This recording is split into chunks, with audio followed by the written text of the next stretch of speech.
Halo, Shalom. Selamat datang di channel The Quiz Alkitab.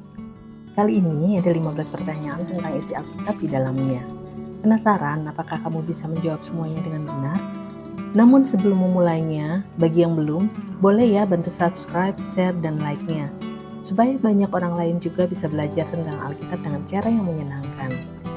Oh ya, setelah selesai kuisnya, jangan lupa tulis skor kamu di kolom komentar ya.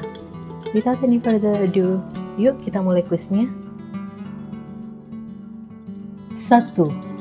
Selesaikan kalimat ini. Yesus berkata lebih mudah seekor unta masuk ke lubang jarum daripada seorang kaya ... A. Berlari cepat. B. Meminum air. C. Makan snack. D. Memasuki kerajaan Allah. Siapkan jawabanmu. Jawabannya D. Memasuki kerajaan Allah. Markus 10 ayat 25. Lebih mudah seekor unta melewati lubang jarum daripada seorang kaya masuk ke dalam kerajaan Allah. 2. Siapakah rasul yang berada di Pulau Patmos ketika menulis kitab Wahyu? A. Petrus. B. Yohanes. C. Paulus. D. Yakobus. Siapkan jawabanmu. Jawabannya B. Yohanes. Wahyu 1 ayat 9. Aku Yohanes, saudara dan sekutumu dalam kesusahan, dalam kerajaan, dan dalam ketekunan menantikan Yesus, berada di pulau yang bernama Patmos, oleh karena firman Allah dan kesaksian yang diberikan oleh Yesus. 3. Siapa nama seorang hamba imam besar yang telinganya diputuskan oleh Petrus pada malam saat Yesus ditangkap? A. Timius. B. Bartimeus. C. Malkus. D. Hanas. Siapkan jawabanmu. Jawabannya C. Malkus. Yohanes 18 ayat 10. Lalu Simon Petrus yang membawa pedang menghunus pedang itu, menetakkannya kepada hamba imam besar dan memutuskan telinga kanannya. Nama hamba itu Malkus. 4. Apa arti dari Golgota, tempat Yesus disalibkan? A. Tempat tengkorak. B. Tempat penuh sukacita. C. Tempat penuh damai. D. Tempat penderitaan. Siapkan jawabanmu. Jawabannya A. Tempat tengkorak. Matius 27 ayat 33. Maka sampailah mereka di suatu tempat yang bernama Golgota, artinya tempat tengkorak. 5. Siapa nama ibu dari Yohanes Pembaptis? A. Maria. B. Marta. C. Elizabeth. D. Hana. Siapkan jawabanmu. Jawabannya C. Elizabeth. Lukas 1 ayat 13. Tetapi malaikat itu berkata kepadanya, "Jangan takut, hai Zakaria, sebab doamu telah dikabulkan, dan Elizabeth istrimu akan melahirkan seorang anak laki-laki bagimu, dan haruslah engkau menamai dia Yohanes." 6. Pada saat ditangkap, apa yang Yesus katakan bahwa dia bisa melakukannya jika dia meminta kepada Bapa? A. Selamatkan aku dari saat ini. B. Untuk menurunkan dia dari salib. C. Jadilah kiamat. D. Memanggil 12 pasukan malaikat. Siapkan jawabanmu. Jawabannya D. Memanggil 12 pasukan malaikat. Matius 26 ayat 53. Atau kau sangka bahwa aku tidak dapat berseru kepada Bapakku supaya ia segera mengirim lebih dari 12 pasukan malaikat membantu aku? 7. Di sungai manakah Naaman seorang panglima disuruh Elia untuk mandi supaya disembuhkan dari penyakit kustanya? A. Efrat. B. Tigris. C. Nil. D. Yordan. Siapkan jawabanmu. Jawabannya D. Yordan.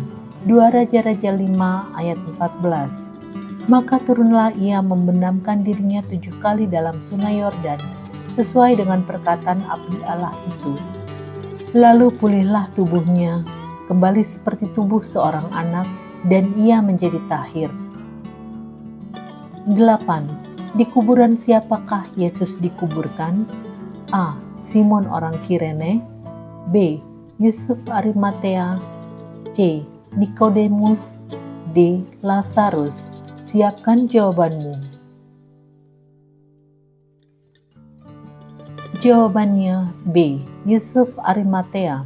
Matius 27 ayat 59-60. Dan Yusuf pun mengambil mayat itu, mengapaninya dengan kain lenan yang putih bersih, lalu membaringkannya di dalam kuburnya yang baru, yang digalinya di dalam bukit batu. Dan sesudah menggulingkan sebuah batu besar ke pintu kubur itu, pergilah ia. 9. Pada hari apa Yesus bangkit? A. Jumat. B. Sabtu. C. Minggu. D. Senin. Siapkan jawabanmu. Jawabannya C. Minggu. Markus 16 ayat 9. Setelah Yesus bangkit pagi-pagi pada hari pertama minggu itu, ia mula-mula menampakkan dirinya kepada Maria Magdalena. Daripadanya, Yesus pernah mengusir 7 setan. 10. Danau Galilea juga dikenal dengan nama A. Danau Tiberias. B. Laut Mati. C. Laut Merah. D. Danau Mediterania. Siapkan jawabanmu. Jawabannya A. Danau Tiberias. Yohanes 6 ayat 1. Sesudah itu Yesus berangkat ke seberang Danau Galilea, yaitu Danau Tiberias. 11. Siapakah yang membantu memikul salib Yesus? A. Yohanes. B. Nikodemus. C. Yusuf Arimatea. D. Simon orang Kirene. Siapkan jawabanmu. Jawabannya D. Simon orang Kirene. Markus 15 ayat 21. Pada waktu itu lewat seorang yang bernama Simon orang Kirene, ayah Alexander dan Rufus, yang baru datang dari luar kota, dan orang itu mereka paksa untuk memikul salib Yesus.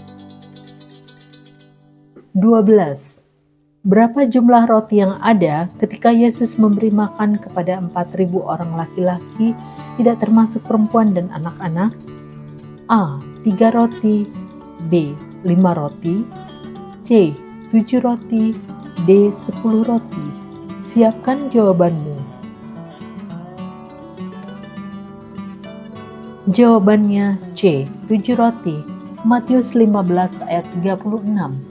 Sesudah itu ia mengambil ke-7 roti dan ikan-ikan itu, mengucap syukur, memecah-mecahkannya, dan memberikannya kepada murid-muridnya. Lalu murid-muridnya memberikannya pula kepada orang banyak. 13. Siapakah murid Yesus yang sebelumnya adalah murid dari Yohanes Pembaptis? A. Yakobus. B. Yohanes. C. Nathanael. D. Andreas. Siapkan jawabanmu. Jawabannya D. Andreas. Yohanes 1 ayat 35 dan 40. Pada keesokan harinya, Yohanes berdiri di situ pula dengan 2 orang muridnya. Salah seorang dari keduanya yang mendengar perkataan Yohanes lalu mengikut Yesus adalah Andreas, saudara Simon Petrus.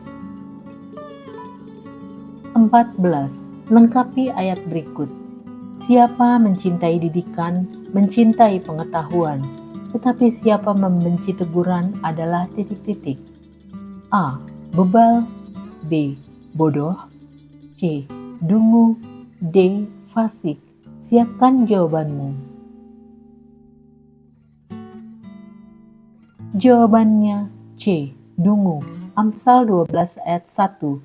Siapa mencintai didikan, mencintai pengetahuan, tetapi siapa membenci teguran adalah dungu. 15. Di dalam kitab Wahyu, jemaat manakah yang Tuhan katakan bahwa mereka dikatakan hidup padahal mereka mati? A. Laodikia, B. Sardis, C. Smyrna, D. Philadelphia. Siapkan jawabanmu.